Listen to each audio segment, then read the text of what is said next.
नमस्कार. आज आपण कॉफीचा विचार आयुर्वेदिक पद्धतीने करणार आहोत. कॉफी आणि आयुर्वेदिक पद्धतीने विचार थोडंसं विचित्र वाटलं ना? व्हिडिओ शेवटपर्यंत बघा. तुम्हाला नक्कीच ह्यातून काहीतरी छान शिकायला मिळणार आहे. आता सगळ्यात पहिली आणि महत्वाची गोष्ट अशी की अनेक लोक चहा, कॉफी असं म्हटल्यावर आणि ते आयुर्वेदाला मानतात असं म्हटल्यावर स्वाभाविकपणे त्यांच्या मनामध्ये एक विचार असतो की बापरे, चहा आणि कॉफी तर कधी घ्यायलाच नको. हो, ही खरी गोष्ट आहे की चहा, कॉफी याचं नियमित सेवन करणं हे काही आपल्या आरोग्याला फारसं लाभदायक नाहीये. दुर्दैवाने ही खरी गोष्ट आहे की आजही भारतामध्ये अनेक ठिकाणी अत्यंत नियमितपणे ह्या दोन्ही पेयांचं सेवन हे होतं. चहाच्या बाबतीमध्ये चहा पिण्याची योग्य पद्धत कुठली, चहा प्यायल्यामुळे त्रास होऊ नये ह्याच्याकरता काय काळजी घ्यायची, याच्याकरता एक स्वतंत्र व्हिडिओ आपण बनवलेला आहे. तो आवर्जून बघून घ्या. आज आपण त्याच पद्धतीने कॉफीचा विचार करणार आहोत. कॉफी या पेयाच्या बाबतीमध्ये लक्षात घेण्याची गोष्ट अशी की आयुर्वेदाच्या दृष्टीने विचार करता कषाय रसात्मक म्हणजेच तुरट चवीचं असलेलं प्राधान्याने पेय आहे. कषाय, कटू, तिक्त अशा पद्धतीच्या त्याच्या चवी हा आपण बघू शकतो. म्हणजेच तुरट, थोडीशी कडू, थोडीशी तिखट अशा पद्धतीची असलेली चव ही कॉफीच्या बीन्समध्ये असते. अर्थातच आयुर्वेदाचे ग्रंथ ज्या काळात लिहिले गेले किंवा अगदी नंतर भावप्रकाशासारखेही ग्रंथ आयुर्वेदातले निघंटू ग्रंथ ज्यांना आम्ही म्हणतो ते लिहिले गेले, त्यावेळेला कॉफीचं काही फारसं चलन आपल्या देशामध्ये नव्हतं आणि म्हणून त्याच्यामध्ये आपल्याला कॉफीविषयी खूप सविस्तर माहिती मिळत नाही. पण असं जरी असलं तरी सुद्धा आयुर्वेदाने जे बेसिक अंडरस्टँडिंग दिलेलं आहे त्याच्या बळावरती विचार करत असता मी आपल्या समोर हे गुणधर्म आयुर्वेदानुसार काय असू शकतात याचा एक लेखाजोखा फक्त समोर ठेवला. आणि त्यामुळे कॉफी तयार करत असताना एक महत्वाची सगळ्यात पहिली गोष्ट लक्षात घ्यायची की इन्स्टंट कॉफीला बाय बाय करून टाकायचं.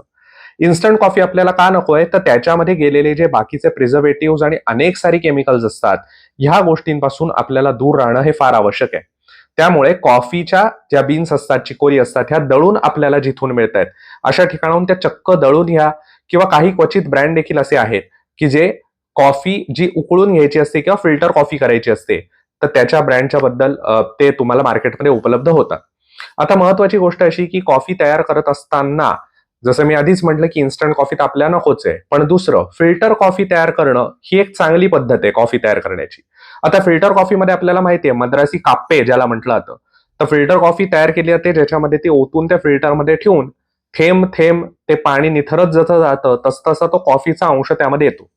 यामध्ये होणार काय की कॉफी पावडर घालून आपण उकळून काढ्याप्रमाणे तिला तयार करणं ही गोष्ट आपण पूर्णपणे टाळणार आहोत आणि त्यामुळे त्याच्यातले हानिकारक घटक हे फार जास्त प्रमाणामध्ये कॉफीमध्ये येणार नाही.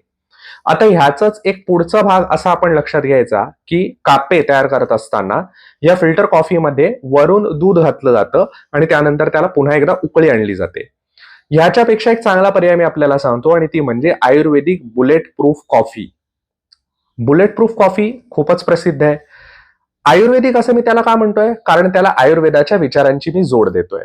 बुलेट प्रूफ कॉफीच्या बाबतीमध्ये साधारणपणे कोकोनट ऑइलचा वापर केला जातो. नारळाचं तेल जे एक्स्ट्रा व्हर्जिन असतं किंवा कोल्ड प्रेस्ड असतं, तर ते आणि कॉफी असं मिक्स करून त्याला ब्लेंड केलं जातं खूपच जोरामध्ये की जेणेकरून त्याचं एक दाट इमल्शन तयार होतं, मिक्सचर तयार होतं.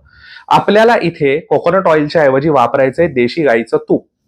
हे देशी गाईचं तूप वापरल्यामुळे कॉफीमध्ये असलेले जे कटुतिक्त कषाय असलेले रस आहेत आणि त्याच्यामुळे निर्माण होणारी रुक्षता आहे ती छान पद्धतीने बॅलन्स होणार आहे आणि त्यामध्ये देशी गाईच्या तुपाचा रोजचा अंश सुद्धा आपल्या पोटात जाणार आहे. अर्थात तो पोटात जावा ह्याच्याकरता कॉफी घ्या असं माझं सांगणं अजिबात नाही बरं का, पण ती कॉफी जी आपण घेत आहे ती सुद्धा आपल्याला फारशी बाधक ठरू नये याचा असलेला पर्याय नक्कीच आहे. त्यामुळे करायचं असं की फिल्टर कॉफी जी आपण तयार केली आहे किंवा अगदी साधी क्वचित पूर्ण पाणी उकळल्यावरती थोडीशी कॉफी घालून ते बंद करून काही काळ ठेवलं आणि मग गाळून घेतली ही पद्धत चालेल. त्याच्यामध्ये आपल्या कोठ्यानुसार साधारणपणे 1 चमचा तूप घालायला तर काहीच प्रश्न नाही, पण देशी गाईचं पारंपरिक पद्धतीने तयार केलेलं तूपच पाहिजे.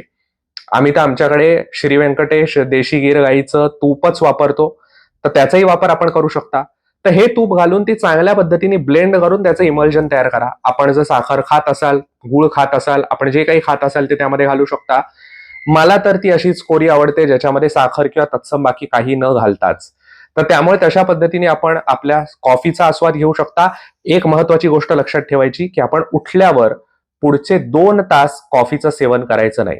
कमीत कमी 2 तास. 2 तासानंतर आपण कॉफी घेऊ शकता, जेणेकरून ह्या 2 तासामध्ये आपण जर पहिली कॉफी घेतलीत तर असं अभ्यासामध्ये आढळून आलेलं आहे रिसर्चेसमध्ये की त्या 2 तासामध्ये आपण कॉफी घेतल्यावरती शरीरात असलेलं जे कॉर्टिसॉल नावाचं हानिकारक द्रव्य आहे, हॉर्मोन आहे, तर त्याचं प्रमाण जे आहे ते टिश्यूजना बाइंड करण्याचं खूप जास्त प्रमाणामध्ये वाढतं आणि आपल्याला आपण प्यायलेली कॉफी ही अधिक हानिकारक ठरते. तूर्त इतकंच. अजून व्हिडिओज घेऊन, अजून शॉर्ट्स घेऊन आपल्या समोर जरूर येईन. जास्तीत जास्त बघा, जाणून घ्या, अप्लाय करा, शेअर करा. सर्वे संतु निरामया. धन्यवाद.